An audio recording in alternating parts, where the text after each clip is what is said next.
of the universe.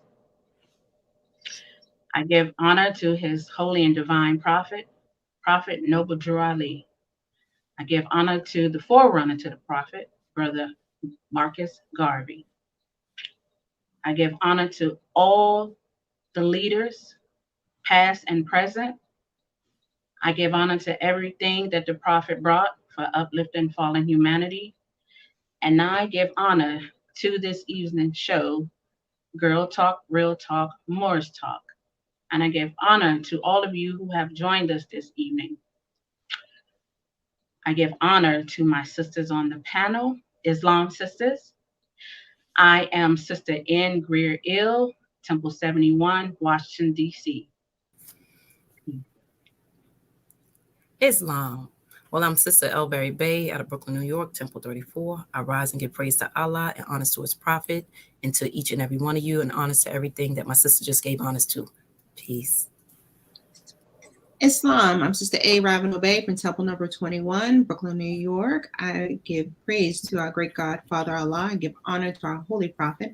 I give honor to everything that our dear sister has given honors to. And I give honor to our guests today who are with us to be a part of this conversation that we have planned out for today. Sister Grill, tell them what we're talking about today.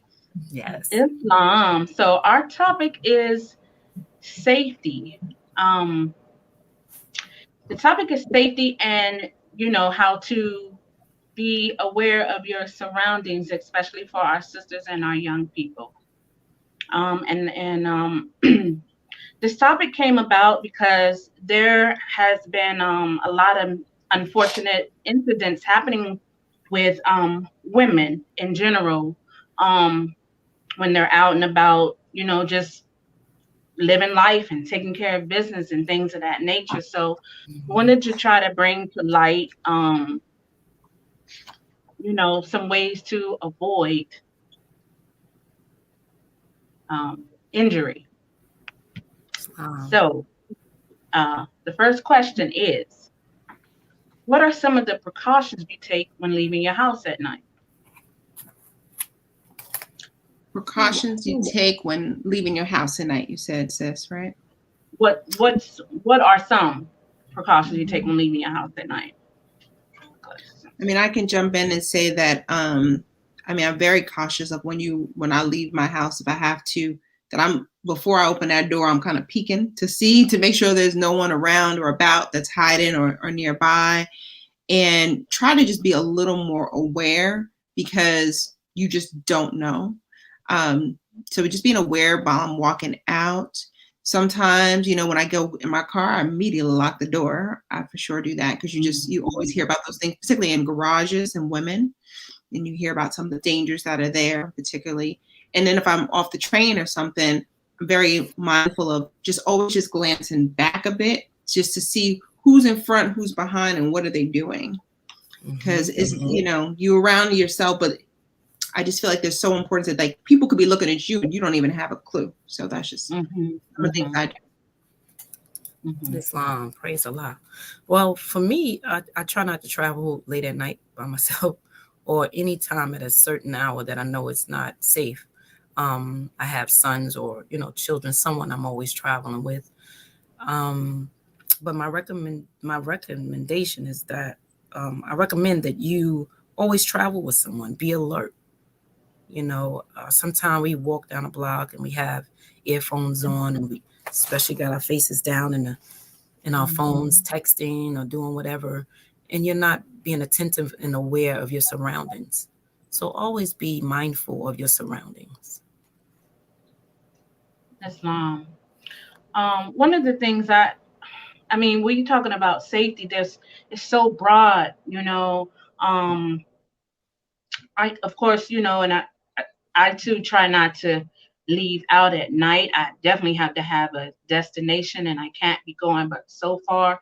And I have to be meeting, like I have a group of friends who are on another journey with me and we get together some evenings. I unlock my door to my car from the building door here. And I make sure that I see the lights come on in the car. And then I get to it. I get in, I lock the doors too. I'm checking my surroundings. I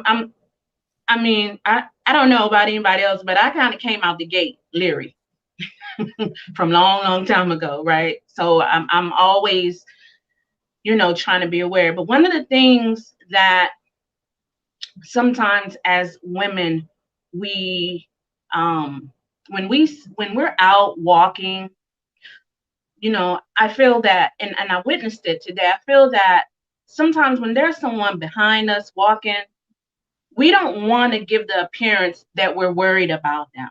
Like, we don't want to make them feel like, oh, wow, like, what you think I'm going to do, hurt you? However, it is my responsibility to protect me. And I need to see who it is. I need to try to get a good look without being, all in the face or cross the street. Sometimes we get that thing inside of us that say, okay, I'm not going to come off as thinking this person is trying to harm me. But in reality, we should always have our awareness up. Yes, that really, that resonates with me, because I think sometimes, particularly as women, we're so mindful of being cordial and nice, and your brain is thinking of how should I act. But we do have that women's intuition that we have to be thoughtful of, that it might tell us something. Because, my question to you all is, have you ever been in a situation where you sensed something wasn't right? And what did you do? What was going on when you felt that way? Ignored it. Like, I think we okay. And you again, as Sister Gray was saying, sometimes we feel uncomfortable because we're thinking we're making someone else uncomfortable. So that takes courage to just say, listen, it doesn't matter how you feel right now, and I'd rather be wrong than than get hurt, and then I was right to protect myself. So I if you don't mind, I'd like to go into we have a recommendation from an expert in Asiatic belt martial arts, which will be called black belt in and she actually spoke about, her name is Lady Sensei, and it was a recommendation for Girl Talk, Real Talk, Moorish Talk. And it says, being aware is easier than learning self-defense techniques. And she says, look up, look around at people and your surroundings. This is what you were talking about, Sister Grail. Be present and in the moment. Do not walk down the street or drive being preoccupied with your phone, talking, texting, reading, music, etc. This is an excellent way for a predator to catch you off guard, for easily cause an accident while driving. Do not travel with earbuds on. You should be focused on traveling safely, and look at people when you pass them, because it lets them know, oh, I see you. And that's exactly how she wrote it. So what you think about that? It's well, I come from an era and a place that when you make eye contact with someone, you speak. If in passing, if you lock eyes, you nod your head or say hello or hey, how's it going, or something to that effect. And I feel the sister on that, because when I'm being cordial, I'm looking at you got it, especially if I'm by myself and it's a certain time of night, or if it's early in the morning and the streets are quiet and it doesn't feel like no one else but me and this other person is on the street. I'm seeing if you have any scars on your face. I'm looking at the color of your clothes. I'm, if you got a limp or, any characteristics that sticks out, I'm locked in on it, and that's not to say that I have not fell short of that, but it is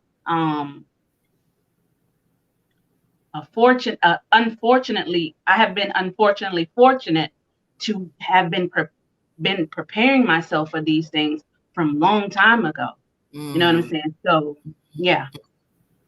Yeah, I like the fact that she gave us that scenario. What you think, Sister Ravenon Bay? So, when I hear that, it actually makes me think about, I used to work at a bank, and he used to talk about, banks are one of a very risky job when you're working at branches where there's money in cash, right? And particularly where they place you in the neighborhood, it's just a part of the job that you can get robbed, right? And one of the things that they always talk about when you're working in a bank is that the employee's job is to look at every person, acknowledge them. They're saying hi, but it's actually to let you know that I see you. I see you.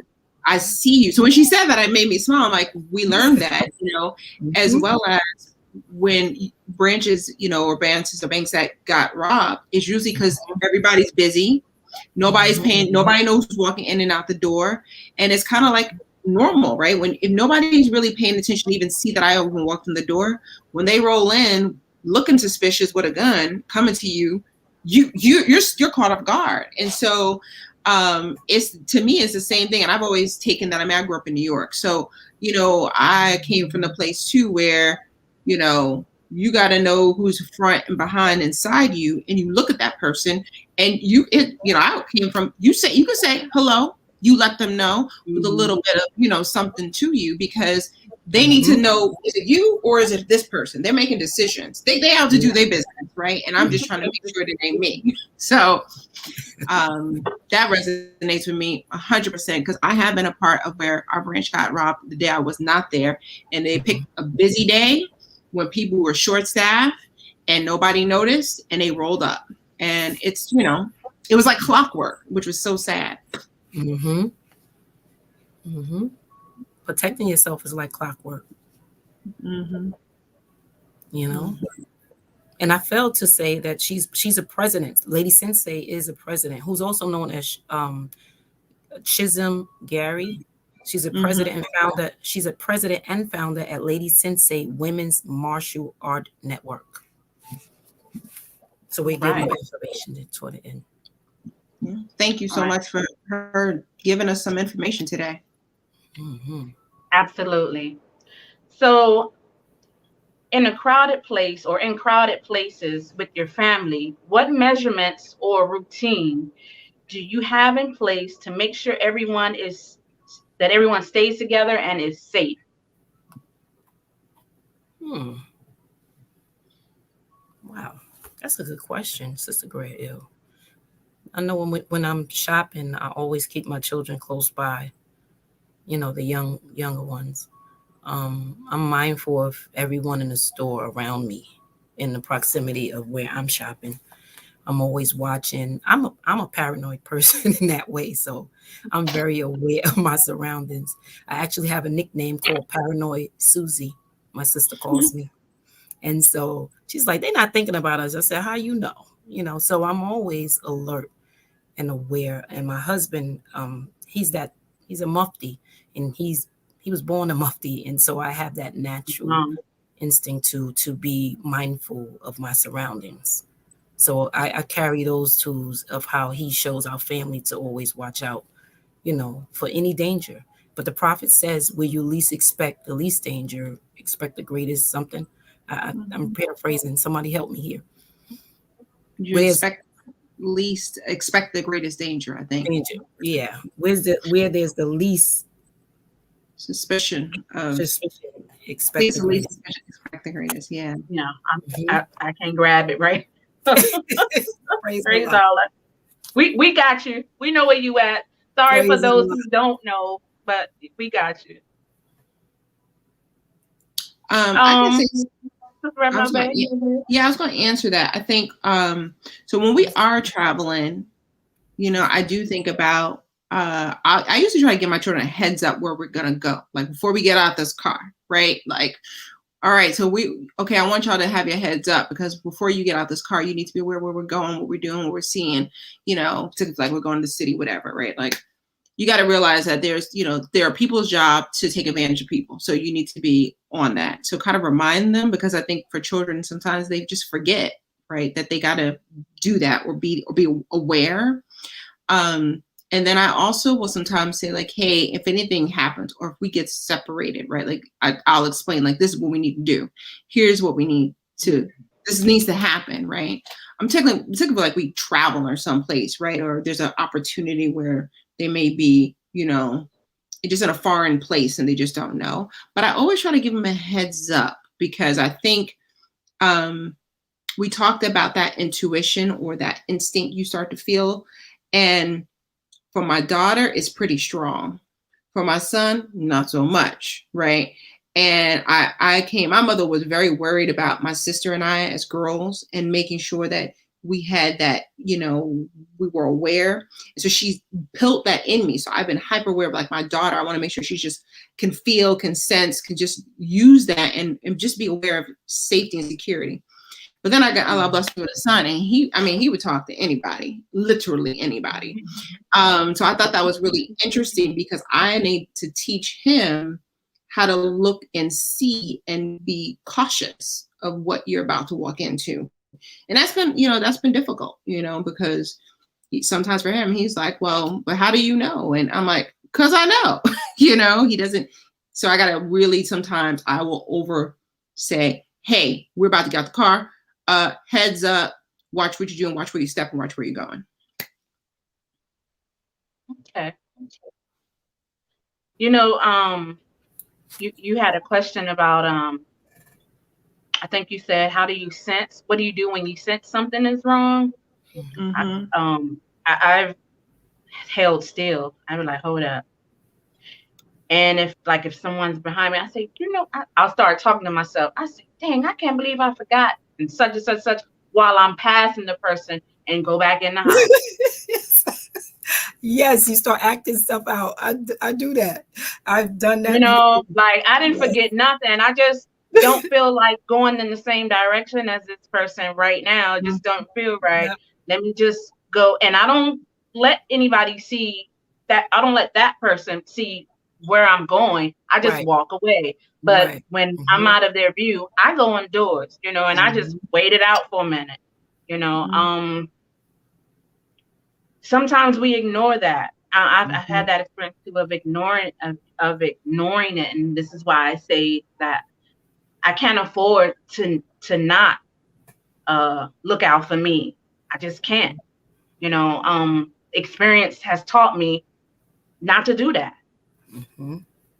So that's just how I move. Mm-hmm.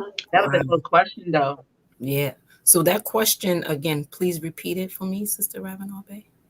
I was just saying, have you ever been in a situation where you sensed something wasn't right? What did you feel? What did you do? That was actually that is a good question. I have to camel walk with my sister Greer Ill. I start acting out. Diana Ross or King Kong don't have nothing on me when I feel like I'm in danger. My aunt used to, she used to act like she was a dude. She was on the train and act rough. So she'd be unattracting. And I used to be like, no, I'm not doing that. So I just get to acting like I'm making a call. What you said? Where you at? Oh, I see you. And they don't have to be there. So I start to create an illusion like someone is with me. I'm with a lot of people. Where y'all at? Just know you have to think fast. You have to think fast to be safe. So that's what I do, sister. Mm-hmm. Good. Yeah. I've also ran into stores too. I'm like, I didn't need to go to the store to get a soda, but I need one right now. Like, I'm just dip right, and wait it out, right? And sometimes you just need to go in the store right about now, and then watch them roll for a minute, hang in there for a minute before I feel like I need to. But I will gladly move to the next. I stick with somebody behind me. I need you to be in front of me, or away from me. So I need to dip. In a supermarket, you have to stand your distance before social distancing. If you swiping your credit card, you get ready to pull your money out your wallet. I don't like anyone close to me while I'm getting ready to pay. I've always been that way. So I will look at the person and I'll say, yeah. I will make them notice that means you're too close. You way up in my wallet. You see my ID and my address and where I live. So you have to and you can do it. You can be kind about it. Like, excuse me, can you give me just a little bit more space? I'm bold like that. Don't stand that close to me, because now I'm thinking you're gonna snatch my wallet. You're just trying to see where I live. Think serial killer. Like, you don't know what people are doing, because this world that we live in, a lot of strange things happen, but you have to be mindful and train yourself to be safe going out in the world. It's a It's mad wrong. human drama. The prophet calls it the mad human drama for a reason. That's right. That's right. And since, well, in doing that, right, you're giving them a teachable moment that, hey, that I better start trying to keep my distance, not be on people so much, because they might not react as kindly as she did. You know, this is the world we live in. You don't want to be close on anyone, especially right now. You know, I just had the experience of every time I moved in the line, this family of 5 just was right here, like right here. And I'm like, yo, we supposed to be practicing social distancing right now. Right now, we look like we came in here together.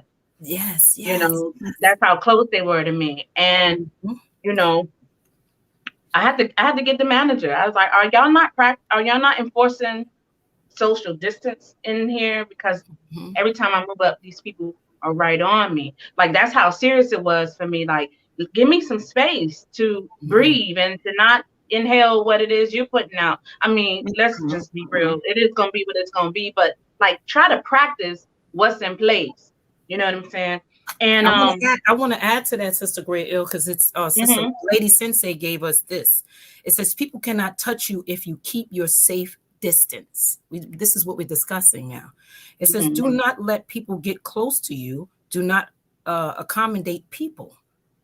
Do not stop and listen or get involved with what they are talking and pleading or begging. You know, sometimes they tell you it's signs not to give money. People give money out. It's unfortunate, but there's programs.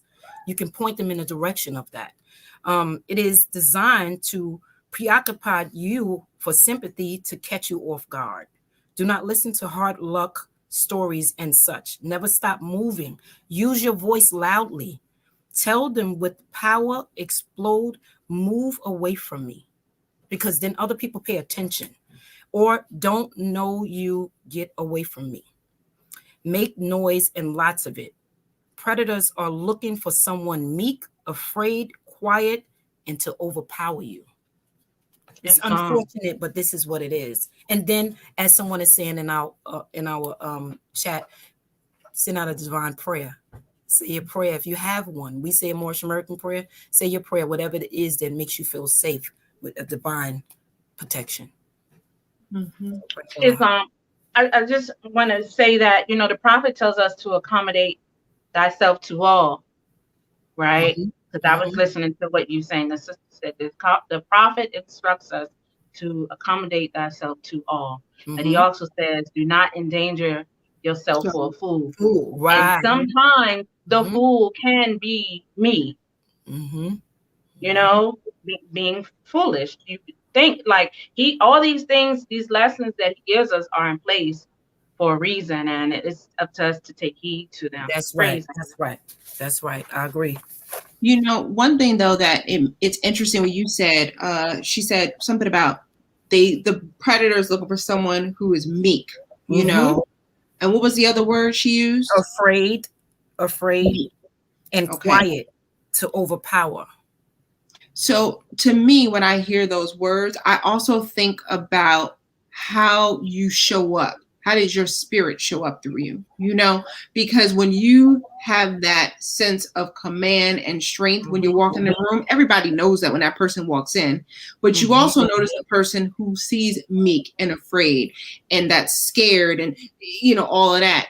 And so I think it's really, really, really important, you know, when you prepare yourself when you're going out, to make sure that you're preparing to be attuned to bring in strength and resilience as a way of that energy to come off to other people, to let them know. Because it is true when you hear about, like, I always found it crazy how people would say that they would get, and it hasn't happened to me, but I knew this girl that got, like, she would get mugged all the time. And I could not understand how somebody would she had it like at least 3 or 4 times. And I could not understand how she, out of all the people, I think we worked together, out of all the people, I mean, she was, you know, petite, but like she would, like, somebody would punch her and take her stuff. I'm like, you know, and I my heart went to her, but I also thought about how that must have felt and how she retracted and how she walked afraid, you know, even at work. It was, you know, this sense of, she didn't have to say it, but you feel it.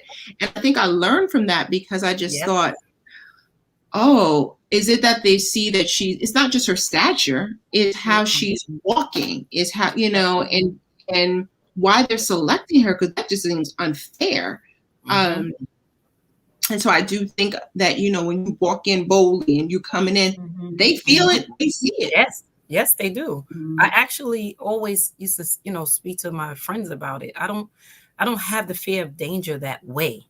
You draw in. We understand that thought is the cause of it all.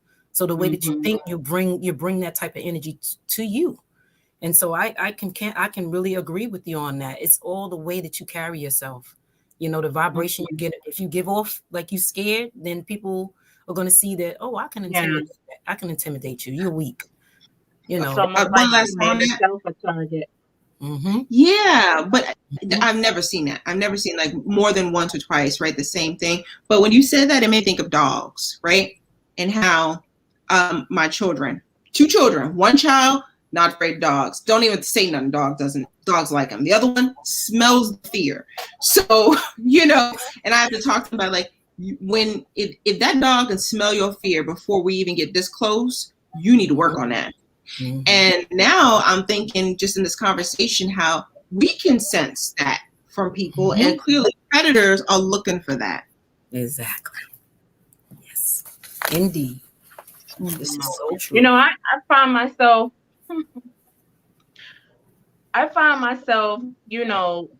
sometimes, every once in a while, I'll get in this mode that I want to look unattractive, just so no eyes will be on me. I don't want to give anybody any reason to look in my direction.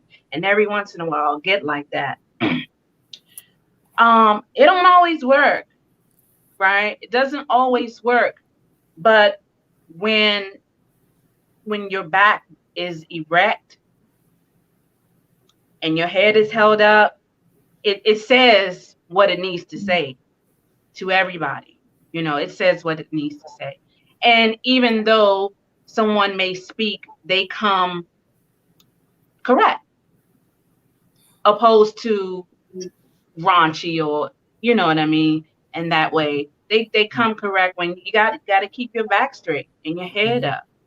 When you're out here, you got to believe in you, that you are worth to walk out of your home or wherever you're coming from and not be harassed or targeted or looked at as prey. Peace. I like that you spoke about that. Sister A. Ravanabe, you had something to say? I was going to go to a question I have, because similar to you were just talking about, I saw it when you were saying that, I was hearing you giving feedback to I saw that feedback as young women. I hope they heard you. Yes. And what you said, like what they need to do. Because it doesn't matter how you look or you're attractive or how you think, it's how you hold yourself. How do you teach the little ones and your loved ones how to stay safe? How do you teach that? Because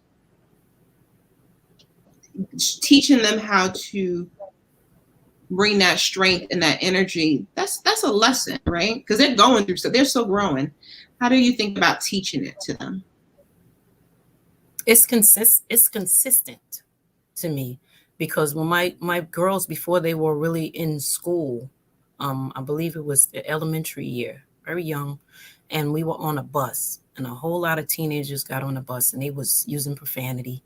They were speaking erratical, and I point that out to them. I said, "See, you see these adults? They're looking at those children, and they're going, who are their parents?" So when you come out in the world, remember that you're not only representing yourself, you represent your parent, whether they know you or not. Because the first thing they say is, what kind of upbringing you had? So I tell them to be mindful of your surrounding. You with your friends, watch your language, watch your, the way you carry yourself. And then when they become young women in high school, all the way to, adulthood, I always tell them, be mindful of your dressing, be modest. You show too much skin, you're going to get that attention. And they don't like that. They don't like walking by a whole bunch of guys and they like, hey girl, and doing all that noise. And so I say, you call on that. I'm not a cat, mine. They be, I'm not a cat. I'm like, well, don't dress like if you don't want that attention. And so I always done that throughout their life, and I still do. Yeah. My little ones are not so little anymore, but my grandbaby, she likes to play this game when we go out, called Hide from Mima. And I don't like it. I lost her mother when her mother was little. I lost her in a flea market. And it was one of the most I can't even describe the feelings and emotions that came over me. And I'm screaming in this flea market in Florida, calling her name. I'm screaming her name. I'm pulling my hair. Every little child I think is her. I'm and it's not even my child. And I'm screaming and hollering for it. She was found. Her cousin found her eventually. And it happened again later on. She wanted to play on the front with some other little girls, and I was like, no, we just moved here. You don't really know them. And she was like, but mommy, please, I won't go nowhere. And I was going into the laundry room. I came out and she was gone. And now there I go again, screaming and hollering her name. And this guy, praise Allah, he was a good guy, was bringing her back to me. He's from the neighborhood, and he saw that she was my baby because we're always together. And now I was just like, what if he wasn't a good guy? So for a long time, and I'm not even ashamed to say that I had my child on the safety leash. I did. It was connected to her pants and connected to my pants. Like, I want to give you a little freedom, but not that much, because I love you and I don't want anything to happen to you. And I was going to do the same thing for my grandbaby. But my daughter was like, she was against it. And I was like, listen, when she with me, I want her to have her freedom, but I want her to be safe. The ways the ways of the world are so much different from when you were a child. And when she's in my care, I'm responsible for her. So I open up my pocket, and she automatically knows that that's where her hand goes. That's where you're going to hold on to me in my pocket. And you're not going to leave my side. And when we go in stores and she'll be hiding in clothes and I'm losing my mind, and I'm like, look, that's it. You either stay with me or we're not going to go anywhere, because I can't let anything happen to you. So I drill in her, when you with Mima, because Mima loves you and Mima doesn't want anything to happen to you. You got to be careful. We have to be careful when we are out in the world. You have to stay close to me. You don't want anybody to take you from me, do you? And you just have to get down to their level and say, and A, B, this can happen, A, B, and C. And you don't want that to happen, right? So stay next to me. So that's what I do. Wow. Yeah. I had a similar with you on losing my daughter once. And I know that feeling is emotionally a wreck. And we were in a family event, and they were outside, and she wanted to go with her cousin. I said, wait right there. And I went to talk to my in-laws, and she really wanted to go, but she went with people that looked like her cousin. So she didn't even go with the cousin, the older children. She went with another family. She was following behind this other family is what happened. And I remember we were like, I don't know, 20 something deep. We were all over this place looking for her, and finally found her. And she finally realized, these are not my family members, but that concern, like, of just your child just being anywhere, you just don't know. And it's panic. Straight panic. Straight panic. And then when you get them back, I was like, oh my gosh, the feeling of anger and frustration and happiness. It was just, I was a wreck. Yeah. And if you are someone who has unfortunately had some childhood traumas, the first thing that happens is, oh my God, you just go there automatically. I know I did, especially when you have a girl. So Wow. Sister, Berry Bay, did you have any questions, or you want No, to I give us just want another to tip from the shout out. sisters? Sister Ravenel Bay touched on it when you said I was going to say the same thing about the young people or young women being mindful. Sister Ravenel Bay covered what I was going to speak about. So thank you. Okay. Well, I'm going to ask both of you, what safety advice would you give a sister that is going out on their very first date with someone for the first time? You want me to go? Yes, you itching. Okay. I have to speak from my Moorish point of view because before being a Moorish American is like, get away from my daughter, and my son. So I teach or learn that what you teach your daughters, you teach your sons. Same thing. Islam. One is not better than the other. And so I do talk to my children about a person's background, even their family structure, the way that they behave, or do they fight all the time. I also got some advice from Sister Lady Sensei. She said, be smart, do a background check, So I think that's very important. If you're going to be dating, you want to know what you're dealing with. If you don't have the money to do it, they have free websites. You can log on and become a member and then delete it after you get the information you need. But always, a person's family can pretty much tell you what you're getting yourself into. I remember my mother telling me, you're not even going to like this person when you get older. So don't put too much time in people if you don't know what they're about. And we didn't understand that young. You like this guy. And it's like, But I tell them to check a person's character. Their family's character is important to know what you're getting into. So praise Allah. What about you, sis? Yeah, sis, I think we're similar on that one. I think I do talk about, even in friends, but dating the same.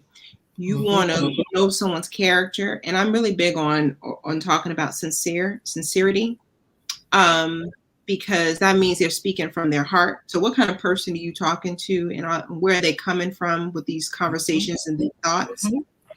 And I also want to remind them that you want to surround yourself with people that are on the same path, the same road of bringing themselves up with you, because you want to surround yourself with people that are helping you get there, and you should be wanting to help them get there too. So I think about those things, but the biggest one, even when they're with friends, is sincerity, because when you know someone's is sincere and speaking from that. And I think in dating, a lot of times people can be insincere. They tell you what you want to hear, particularly women. Prophet has, beware caution of, what, I can't think of it, I can't pull it, but caution what comes out of the person's mouth, right? Like, because this is where I really believe that you gotta get in tune with your spirit, and you gotta have that connection with Allah and that spirit, and let it speak to you, because he'll show you when someone's sincere and not sincere. You'll just know. So that's really, really important, particularly because I just think on both sides of the equation, men and women, when people are dating, sometimes they don't always show this. They show you the side that they want to show you, even if they really do like you. So you got to be careful. If you see any sign of danger, you should always go with that. Though, even if they don't show it at the beginning, the first time they show you something evil about them or problematic, don't say, "Oh, this is the first time. They didn't mean it." Just move on. But the Prophet says, "Examine with care and fix not suddenly on thy present choice, depending on thy future happiness."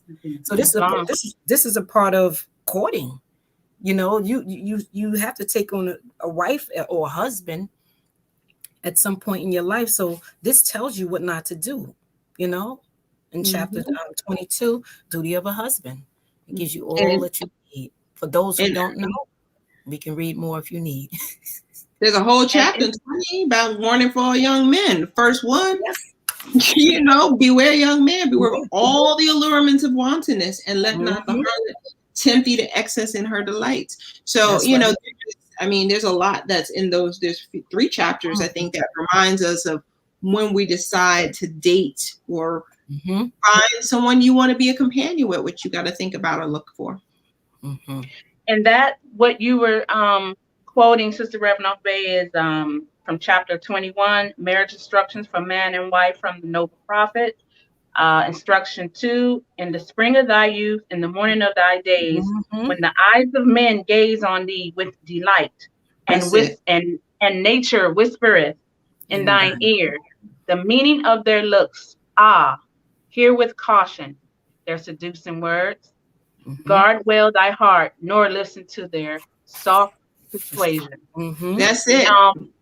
And when I have told my daughter, when you're going on a date with someone for the first time, have a trail of dialogue, like through text. Where are we going? What? Tell me what. Just talk as if you were in casual talk. Okay, what car do you drive? And so I'll know what to look for, who to look for when I get there. Mm-hmm. You got Maryland plates, license plates, Virginia plates. Just have a dialogue of where y'all going, his name, his description of his car. Let it be a trail of the setup of this date, for one. And jot everything down. And Allah forbid anything to happen, but in the event that it does, there's a record, at least a record of how to find out what took place with you. Someone could backtrack and say, okay, well, she was meeting this person and he was driving this and they were going here. That's just one of the ways to keep safe on those first dates. I tell, you say first dates, I have girlfriends who are dating and I tell them, hit me up with the info before we roll. Like somebody needs to know as a woman, this is what sisterhood is about. Let me know when you're going out, where you're going, what time, give me a quick text, I'm good, thumbs up, something, because we can take care of each other, and willing, everything is wonderful and you have a great time and we can talk about it later. But the reverse of that, I don't want to have to call 911 and wonder, right? So, but at least tell me something.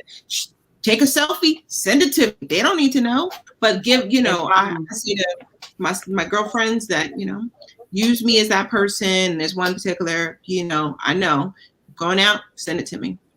That's right. And since I use the same advice I give my daughter, if I'm going on a first date, and I'm going to meet them there, I'm sending information to my daughter and my mother. They get it in a group text. This is where I'm going, and I'm 46. I still do that, because it never ends. It never stops. You just got to protect yourself at all costs.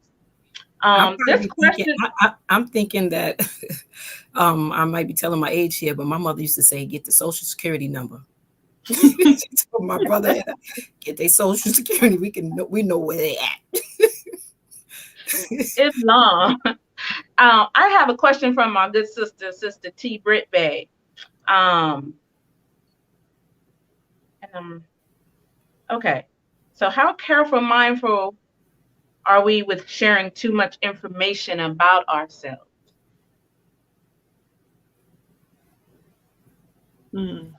How mindful are we? Is the question. I mean, I grew up where you don't need to tell everybody everything all the time. So whether I know you or I don't know you, right? So when I hear that question, if we go back to dating and that topic, I would say, to me, it's like breadcrumbs. A little bit, you want to know a little bit, you want to have a conversation. And then the next conversation, there's another breadcrumb, right? You want to unfold with a person, a relationship, a friendship. I will say, because when I hear that question, I think about social media and how much sometimes people will share, things about them or where they are, what they do and all that. I've gotten the habit that, typically that might have happened a day or two ago. You won't find me there when I post it because, there's no value in me doing that now. And I mean, you hear crazy things about how, people on vacation and somebody breaks into their house, right? Or I've heard of unfortunate news that way. So I don't think you need to. You could share and be happy to share the information, but you don't need to do it now all the time. Okay. Right. I would just say that it depends on the situation, what bond you created with the person. You share accordingly. That's what I would say. All right. All right. So when is the right time to introduce someone you're dating to your children?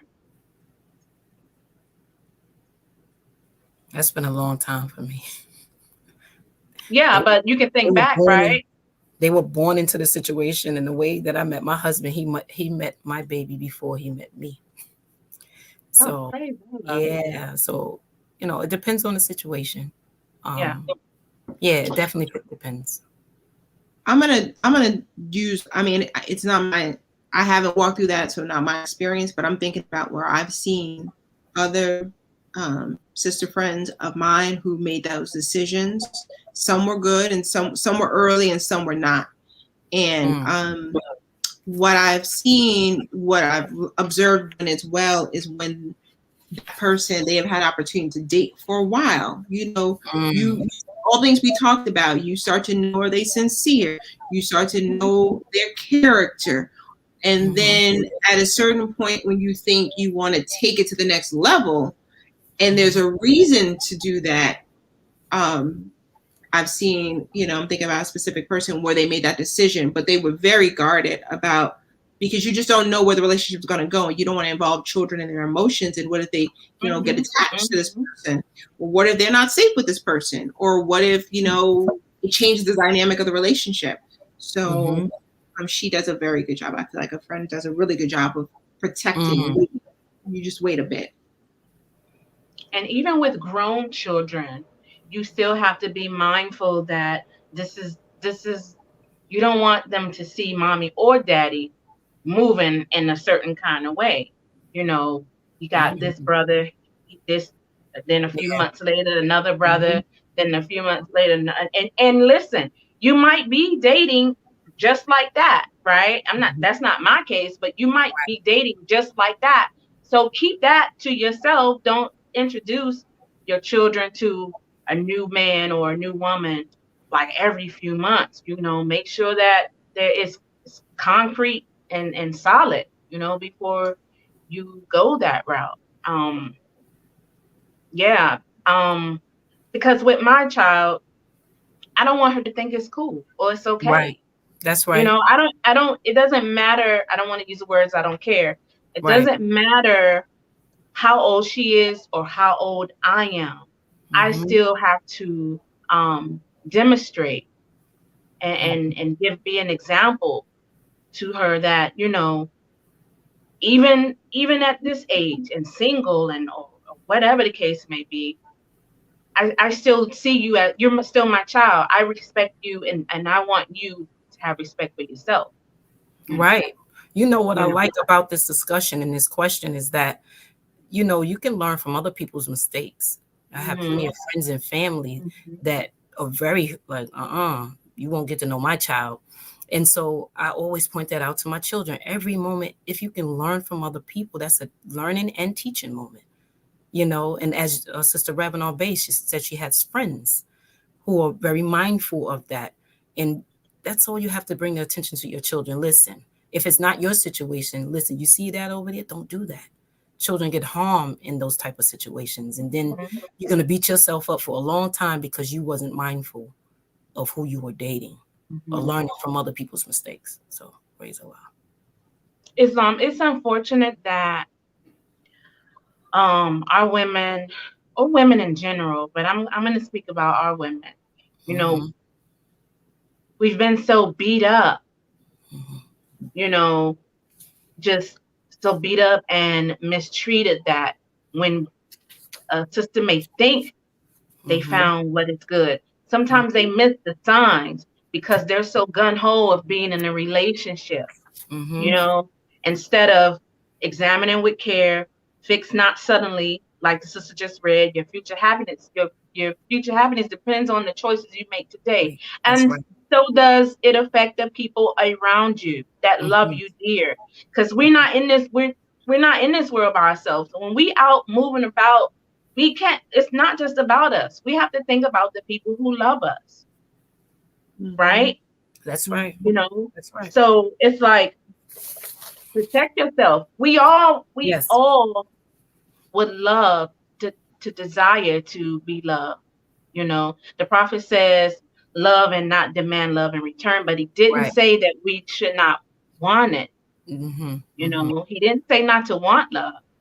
You know, and love is the only savior of the world. But make sure that it's pure love and not just some infatuation or the need to Right. not be alone or by yourself. Because I bear witness that I have been in a single state before and been very happy, more happier than I was in an actual relationship. You know, it's unfortunate, but and fortunate at the same time because I got Right. to know me again. That's You right. know, I got to know that I actually love sitting with myself. I actually don't have to be in a relationship to feel whole because I'm whole all by myself. That's right. Now, when I get a partner, a husband, then I'll be complete. That circle will be complete. But as an individual, I'm whole all by myself. And a lot of you sisters are whole all by yourself. All we have to do is dig deep, dig within, you know, and bring up that the beauty, the parts in you that shine through, push them out forward, you know, and we don't have to settle. We don't have to settle. Praise Allah. Praise Allah. I would like to thank you for that demonstration, Great Ill. That's very important to make clear to our youth, you know, men and women. I want to close out this last thought from Lady Sensei. It says, always check in, let someone know where you are. Let someone know what your route you're taking and when you expect to arrive. If possible, even meet you at the bus or train or where you are parking your car. Park in a well-lit area. Tag team so someone always knows quickly if something is not right. It says, it isn't about people being in your business. It's about being safe. So Lady Sensei is a Asiatic Belt Magazine Hall of Fame self-defense instructor from Brooklyn, New York. And she holds a master rank of 3 martial arts systems with weapons and so on, etc. And you can reach her at Chisholm Gary on Facebook and also on Instagram. Peace. Safety tips. I'm thankful for you sharing and bringing what she just brought to us and to the audience and to have the dialogue. So I want to, hopefully she's watching us to say thank you for sharing that, because we needed to hear that as well. For someone who's created a living teaching people how to do that. I mean, what a job, what, you know, that you want to empower people, because clearly we need it. She knows strategy and tactics, so it's good to have professions. Let us know, you know, what path to take. So praise Allah. Praise Allah. And I too give the sister honors for taking time out of her day to give us that information. It's very helpful and very uplifting. And I hope that who all was listening or was able to grasp a hold of some of those instructions she had. Sister Reverend Bay, you got something to say? Yeah, I was just going to say we're close to almost having to wrap up, but I want to ask this question because I think I have to ask this question. So my question is, how do you balance feeling safe and not living in fear? Because to me, it could be a very, very, very fine line for many of us, particularly women. So I want to know, how do you balance feeling safe and not living in fear? I would like to say Lady Sensei also shared that she was a domestic violence survivor. So when you have to talk to other people, learn from other people's experiences, and that can teach you safety. How it's important, because some of us are, you know, that haven't had these experiences are vulnerable. So that's a good question that you're asking. I'm pretty sure people didn't think that. I'm okay. No, I didn't. No, being safe is important. You know, vulnerability is really serious in the world today. And so I'm glad that we're bringing attention to safety, protection, and being aware of safety. So I just wanted to add that. Thank you for that question. Great ill. I think that it's that's a good question, because Mm-hmm. we don't know what triggers someone that makes them be fearful for a reason. Like something has taken place in their life, and they're fearful for a reason, to them getting to a point where that fear of what took place is not holding them hostage anymore. And from my own experience, because I viewed the world in a certain way because of my unfortunate experience, I would say, I had to tell myself that that person has gone on with their life. They live in their life, and I'm held hostage with all that anger and hate, and not letting my child go certain places because of my own experience, right? But I wanted to live. I wanted to be free of that. I didn't want that to be something weighing me down, because it was just robbing me, and I'd rather live and be happy than to be caught up in that. And I know it's different for each individual. There's been times where sisters have been violated. Someone has come into their home where they're supposed to feel the most safe at, and been violated. So it's hard for me to gauge that type of fear. How do you go from that to living again? I guess that would have to be someone's experience. You would have to hear that from someone who had that experience. But for me, it's just that I just want to live. I just want to be happy. I don't want to allow the violator to still be violating me mentally. Right. Because the physical has already took place and it's over with. And I don't want the violator to still be violating me mentally. That's I can't have that kind of power. I have that. I have the power over me. I'm responsible for me. He can't win. And that's that.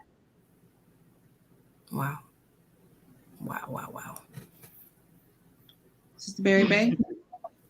That was very powerful. And that's why I brought up Lady Sensei. It was just, I didn't realize that she was saying that she was a domestic violence survivor, but I agree. When you're violated, it's hard to trust, and it takes a lot of time to come out of that. You find yourself, if you don't have anyone, you find yourself trying to figure out, how can I come out of a trust, even with your children. You have children, all of that go to them. And so it's important for ancestral healing, so that you can heal those past life traumas. Sometimes you can't do it physically, but spiritually you can remove all of that domestic violence. And then your future generation can live peacefully, and you teach it to your children. You teach them early, as you read earlier. And so they won't make the same mistakes or error, because we are responsible for them. And I'll leave enough time for our sister Reverend Bay. Thank you, sis. That question, I'm glad we were able to fit it in, because I think we talked about earlier about, I think the sister said about standing up erect when you're walking in, and not being meek. To me, that's that line where you can come off being fearful or feeling secure. And, thought is the cause of it all. How are you thinking when you're walking in a situation? How are you thinking? And even when you just said, sister, about being fearful mentally, again, it was mental. So it just made me come back to, the words that we've been learning and teaching. Thought is the cause of it all. And I don't want to think that I'm walking into a fearful situation. I think Prophet says fear is shared to death. When you're fear, you get paralyzed and you can't. It makes it difficult to think. So you want to be safe. You want to be confident. You want to be attuned to your higher self and allow that to walk with you. But this was a wonderful conversation. I'm very, very grateful that we were. I know we have to close today. I want to say thank you, everyone, for joining us this evening for this uplifting conversation about safety and protection from injuries. If you enjoyed the show, please continue to share a comment, tell a friend. But we thank you so much for your comments throughout the show. They really uplift us and let us know to keep moving forward. So keep them coming.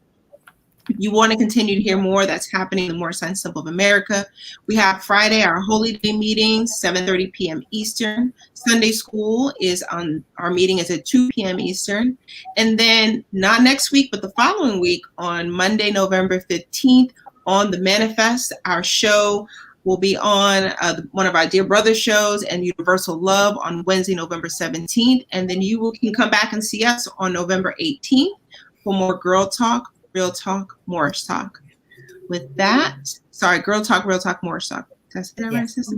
Yes, Thank you. Yeah. Okay. I'm trying to make sure I get it all in. But we You want to got say this. thank you. We thank you all, and you have a wonderful rest of your evening. Peace. Peace. Peace.